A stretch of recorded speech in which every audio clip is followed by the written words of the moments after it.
Hello and welcome to a Just Overthink Thanksgiving special. We don't do Thanksgiving Day over here in the United Kingdom.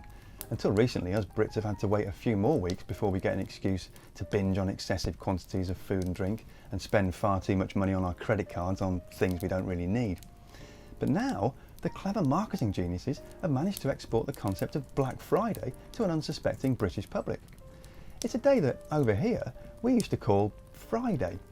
And what was previously just another dull and rainy end to a working week has been transformed into a spectacularly overhyped commercial spendfest of needless consumption and waste.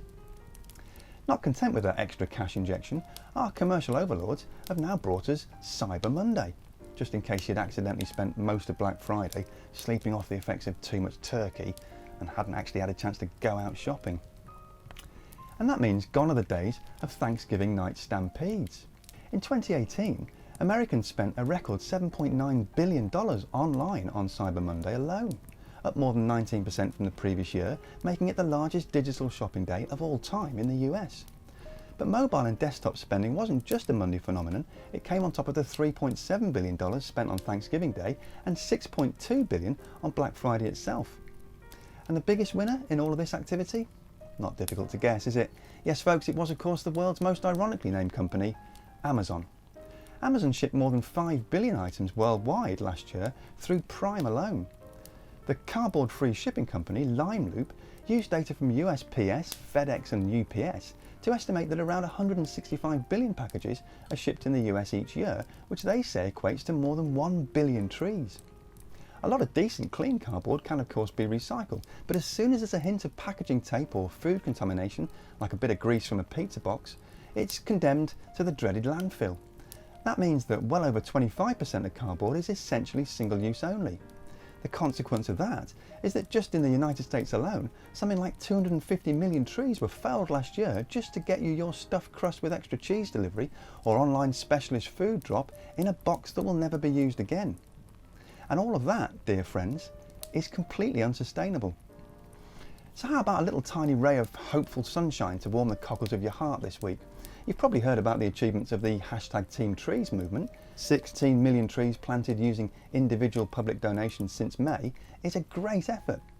But at the end of July this year, the people of Ethiopia showed the world what can really be achieved with concerted effort and genuine collective action, planting a mind-boggling and world record-setting 353 million trees in just 12 hours. This Herculean effort was part of a wider reforestation campaign named Green Legacy, spearheaded by the country's Prime Minister Abiy Ahmed. Ethiopia's goal for the whole season is even bigger than that. During the rainy season that just finished in October, the country's national tree planting campaign aimed to plant a truly staggering 4 billion more.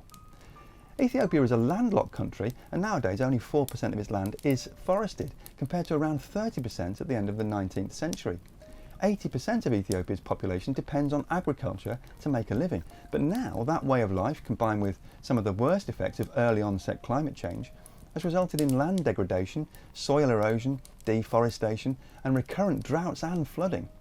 So in 2017, Ethiopia joined more than 20 other African nations in a pledge to restore 100 million hectares of land as part of the African Forest Landscape Restoration Initiative. We humans shove about 37 billion tonnes of carbon dioxide into our atmosphere every year, which roughly equates to around 10 billion tonnes of carbon per year globally. This study, from researchers at Swiss University ETH Zurich, calculated that restoring degraded forests all over the world could capture about 205 billion tonnes of carbon in total. And if we actually managed to achieve that, dear friends, it would certainly be the quickest, easiest and most effective way to turn the ship around and start steering us away from the global climate catastrophe we're currently sailing into. Just something to have a think about while you're finishing off your turkey sandwiches. Happy holidays!